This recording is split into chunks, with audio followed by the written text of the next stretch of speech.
भाजपचे प्रदेशाध्यक्ष चंद्रकांत पाटील पत्रकार परिषद घेतात. थेट जाऊया. गृहमंत्री अनिल देशमुखांनी राजीनामा द्यावा याचा आदेश हायकोर्टाने CBIची इन्क्वायरी निर्णयात दिल्यानंतरही झाला नसता, तो पवार साहेबांच्या आदेशाने झाला.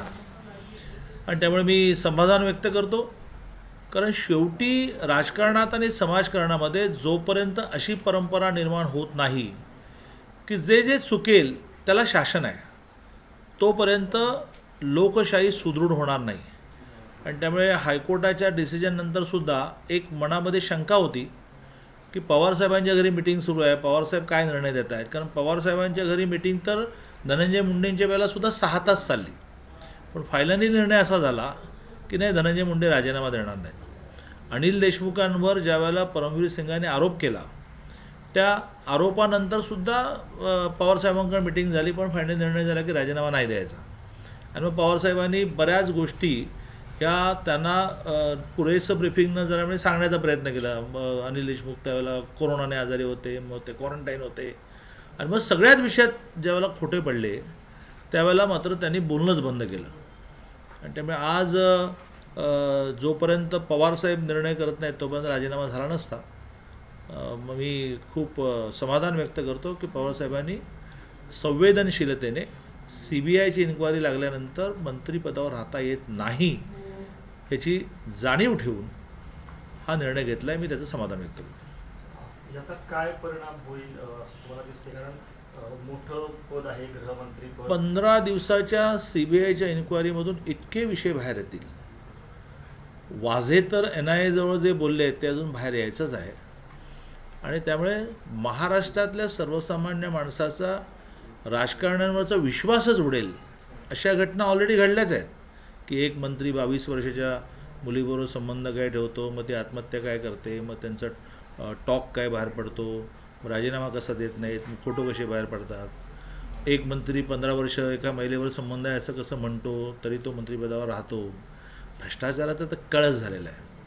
आणि त्यामुळे आता CBIच्या 15 दिवसाच्या प्रायमरी इन्क्वायरीमधून अनिल देशमुखांनी अशा प्रकाराने वाजेंना म्हटलं होतं की नाही की दर महिन्याला 100 कोटी कलेक्ट करून द्या, त्याने हिशोब समजावून सांगितला होता की नाही, हे सगळंच बाहेर पडेल. टेक्नॉलॉजी इतकी पुढे गेली की तुम्ही काही नष्ट केलं तरी ते कुठेतरी सेव्ह केलेलं असतं. आणि त्यामुळे हे सगळं बाहेर पडेल आणि CBI त्यांच्या स्टाईलने बाहेर काढेल. आणि CBI काढेल हे अनिल देशमुखांवर झालेल्या आरोपाचं. अजून वाजे बोलायचेच आहेत ना, म्हणजे वाजे बोलायचे मी वाजे बोलले आहेत, तर ते बाहेर यायचंच आहे. त्याच्यातून खूप वाईट स्थिती महाराष्ट्रामध्ये निर्माण होईल. एका बाजूने कोरोनाने लोक संत्रस्त आहेत, सरकार त्याच्यामध्ये अपयशी झालेलं आहे, सुविधा वाढवत नाहीत. आणि डॉक्टरने अरे बाबा मेडिकलच्या शेवटच्या वर्षाच्या मुलांना डॉक्टर म्हणजे काय, तिथे काय ऑपरेशन करायचं आहे काय, ज्याला ऑक्सिजन लावता येईल. आत्ताचा कोरोना जो आहे तो व्हेंटिलेटरकडे शिफ्ट होत नाही आहे, तो ऑक्सिजनकडे शिफ्ट करतो. ऑक्सिजन लावायला काय तर तुम्हाला मला सुद्धा ट्रेनिंग दिल्यानंतर येईल, मेडिकलच्या असेल. पण कोरोनाने संत्रस्त लोक असताना अशा प्रकारच्या भीषण घटना समोर येत आहेत. त्याच्यामुळे या महाराष्ट्रातल्या सर्वसामान्य माणसाचा, सगळ्या समाजकारणाचा, राजकारणाचा विश्वास उडला. सर, एकीकडं राठोडांचा राजीनामा झाला, तेही भयंकर रेटा लावला. त्यानंतर आता देशमुखांच्या याच्यासाठी कोर्टाचा निर्णय आला.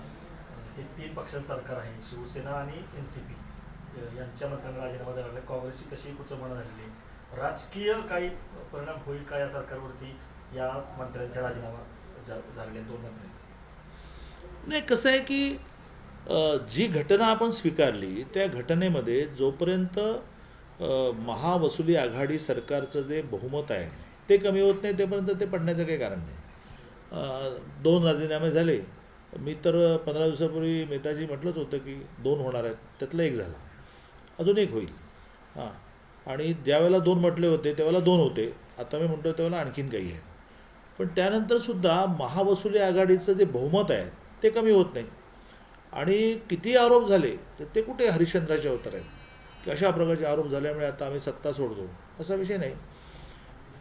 या परिस्थितीमध्ये ह्यांनी राजीनामा द्यायचा असेल तर प्रचंड मोठं जनआंदोलन व्हावं लागेल, जे बिहारमध्ये झालं होतं, जे गुजरातमध्ये झालं होतं, त्याला नवनिर्माण आंदोलन म्हटलं गेलं. जयप्रकाश नारायण नेतृत्व दिलं की अब जनता आईये सिंहासन खाली करू. कोरोनाने लोक इतके हैराण आहेत आणि तुम्ही कोणी आंदोलन करू नये म्हणून कोरोनाचे निर्बंध इतके कडक केले आहेत की त्यामुळे काही दिवस चालेल पण ह्याचा स्फोट होईल.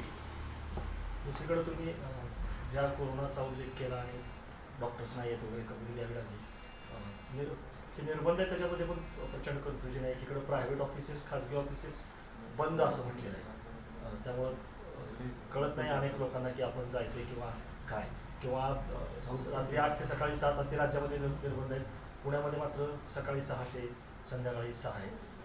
एकीकडं ऑटो रिक्षा आणि कॅब सुरू आहेत, परंतु PMP बससारखं जे सर्वसामान्यांना परवडणारं वाहन आहे ते बंद आहे.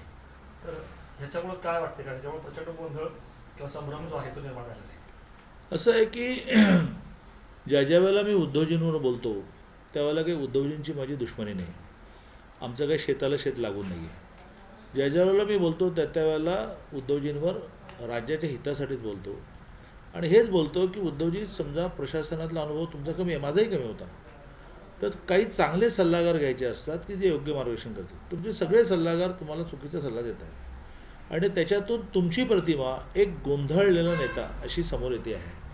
आता तुम्हीच एक यादी वाचली, मी त्याच्यामध्ये आणखीन वाढ करेन.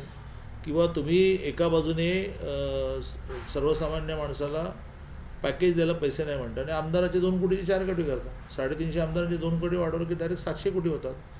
केंद्राने खासदार निधी बंद केला. हां, मी आमदार असूनही असं म्हणेन की जर तुमच्याकडे पैसे नसतील तर तुम्ही आमदार निधी बंद केले, 1400 कोटी मिळतात ना.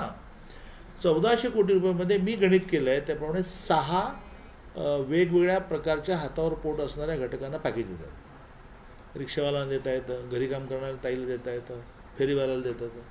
शेवटी महाराष्ट्रामध्ये फेरीवाले आहेत किती असतील, तर पुण्यामध्ये मला असं कळलं 37,000 आहे, मुंबईमध्ये 50,000 आहेत. सगळ्यांना 10,000 रुपये दिले, त्याच्यातून काय 100-200 कोटी गेले. आणि त्यामुळे तुम्ही पूर्ण गोंधळलेले आहात आणि त्यामुळे महाराष्ट्र अत्यंत गोंधळलेल्या स्थितीत न्यायला तुम्ही कारणीभूत होतात. कारण तुम्ही मुख्यमंत्री, तुमचं ऐकावंच लागतं. तुम्ही म्हणालात की इकडे सूर्य, तर तो सूर्य म्हणावंच लागतं. तुमच्या गोंधळलेल्या स्थितीमुळे महाराष्ट्राची वाट लागते. हिंदीत एक अनिल देशमुखांच्या राजीनाम्यावर हिंदीमध्ये अनिल देशमुखांचा गृहमंत्री अनिल देशमुख जी का फाइनली इस्तीफा हुआ, लेकिन ये इस्तीफा हाईकोर्ट ने CBI की इंक्वायरी डिक्लेयर करने के बाद भी नहीं होता यदि पवार साहब नहीं निर्णय करते. पवार साहब ने ये निर्णय किया, हम समाधान व्यक्त करते हैं कि हम उनसे अपेक्षा ही करते हैं कि गत 54 साल के पॉलिटिक्स में उन्होंने कभी अन्याय सहन नहीं किया. पॉलिटिक्स तो हर व्यक्ति करता है, लेकिन पहली बार ऐसा हुआ कि धनंजय मुंडे के मामले में और अनिल देशमुख के मामले में 6 घंटे बैठकें चली. बैठक का निष्कर्ष ऐसा निकला कि इस्तीफा नहीं देना. लेकिन अभी शायद कानून की भी मर्यादा होगी और इस बार शायद पवार साहब जी को लगा होगा कि नहीं, लोगों की ये मांग है तो ये करना पड़ेगा और कानून की भी मांग है, तो हम समाधान व्यक्त करते हैं. अब CBI इसमें से सारे विषय बाहर निकलेगी कि भाई अनिल देशमुख जी ने वाजे जी को 100 करोड़ का टारगेट दिया था, तो किन से कितनी अमाउंट आती थी, किनको मिलती थी. ब्लैक बिजनेस जो भी होता है उसमें बहुत प्रामाणिकता रहती है, उसका चिट्ठा लिखा होता है, तो सारे चिट्ठे बाहर निकलेंगे. और NIA के पास वाजे जी ने क्या बोला वो तो बाहर निकलना ही है. तब इस महाराष्ट्र में सर्वसामान्य व्यक्ति के मन में राज्यकर्ताओं के बारे में क्या क्या भाव रहेगा ये हम लोग विज्युअलाइज ही नहीं कर सकते. सर, तुम्ही जसं म्हणाला तर की मी 2 मंत्री जातील असं म्हटलं होतं, तेव्हा एक गेला. अजून 2 जातील म्हटलं होतं, तेव्हा अजून एक गेला. कदाचित आणखी 1-2 मंत्री जातील असं म्हटलं. आणि सतत तुम्ही वाजेंकडं स्फोटक माहिती आहे, तर ती तुम्हालाही माहिती असं मला तर वाटायला लागलं. तुम्ही सांगून टाका नेमकी काय माहिती आहे. तुम्ही आता उल्लेख केला की 100 कोटी कुणाला काय, म्हणजे ह्याचा अंगुळी निर्देश तुमचा कुणाकडे आहे नेमका? कारण आधी वाजे हे शिवसेनेचे आहेत, त्यांचे प्रवक्ते होते, त्यांनी आग्रह धरला होता, असं आलं होतं. त्याच्यानंतर मग देशमुख यांनी त्यांना सांगितलं होतं 100 कोटी असंही आलं होतं. तर नेमके त्यांचे बॉसेस किंवा मालक किती आहेत आणि त्यांचा पण सहभाग या सगळ्या ह्याच्यामध्ये आहे? वाझेचे आणि आता परमवीर सिंगांनी बाजू बदलली कारण त्यांच्यावर अन्याय झाला. त्या परमवीर सिंगांचेही जे कोणी बाप आहेत ते सगळे सध्या पळापळ करतात आणि त्यामुळे वाझेंकडे असणारी माहिती NIAकडे त्यांनी मान्य केलेली माहिती ही काय असेल हे सर्वसामान्य माणूस व्हिज्युअलाइज करू शकतो की काय माहिती असेल. तर माहिती ही असेल की बाबा हे मी नाही केलं, हे माझ्याकडून करून घेतलं गेलं. मग NIAने विचारलं असेल किंवा कोणी करून घेतलं, कोणी करून घेतलं, कोणी करून घेतलं, किंवा माझे असं म्हणाले असेल की नाही मग ह्यानी करून घेतलं. सगळं म्हणजे हे अगदी शाळेतला मुलगासुद्धा त्याला हे व्हिज्युअलाइज होईल की आता वाझे काय बोलले असतील आणि राज्यकर्त्यांवर काय कुऱ्हाड येणार आहे, राज्यकर्ते कसे पळापळ करतायत, राज्यकर्ते कसं आव आणत आहेत, कुछ नहीं होगा हमारे सरकार को, कुछ नहीं होगा. अरे होगा असं किसने बोला भाई. वारंवार तुम्हाला का सांगावं लागतं की आमच्या सरकारला काही होणार नाही, होणार नाही, होणार नाही. माझी तब्येत बरी आहे तर बरी आहे, माझी तब्येत बरी आहे, बरी आहे, बरी आहे सांगण्याचं काही कारण नाही. सो तपास सुरू आहे, त्याच्यामध्ये काही गोष्टी सापडलेल्या आहेत, त्याच्यामध्ये काही नावं आहेत, ऑफिशियल्स, पोलीस अधिकारी, त्याच्यासमोर काही रकमा लिहिलेले आहेत, असे आले नाही. तर तुम्हाला असं वाटतंय का की हे केवळ अधिकारी किंवा पोलीस यांच्यापुरतं मर्यादित नाही, याच्यामध्ये राजकीय लोक सुद्धा राज्यकर्त्यांच्या आशीर्वादाशिवाय काहीच होत नाही. एवढी हिंमत या महाराष्ट्राच्या सुसंस्कृत वातावरणामध्ये अजून निर्माण व्हायची आहे की राज्यकर्त्यांना अंधारात ठेवून सरकारी अधिकारी फार काळ काही करू शकते.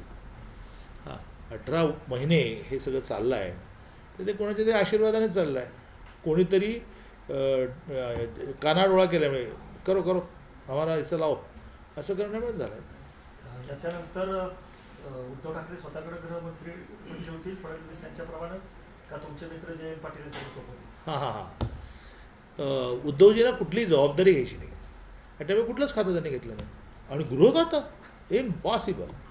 पण माझी एक जुनी क्लिप खूप फिरते आहे मार्केटमध्ये की ज्यात मी असं म्हटलं होतं की उद्धवजी सगळंच देत आहेत, गृहमंत्रीपद तरी स्वतःकडे ठेवा. ती माझी क्लिप ही पुन्हा एकदा उद्धवजींना हे आवाहन करण्यासाठीच आहे की उद्धवजी गृहमंत्रीपद तरी तुमच्याकडे ठेवा. अर्थात किती दिवस माहीत नाही. ABP माझा, उघडा डोळे बघा नीट.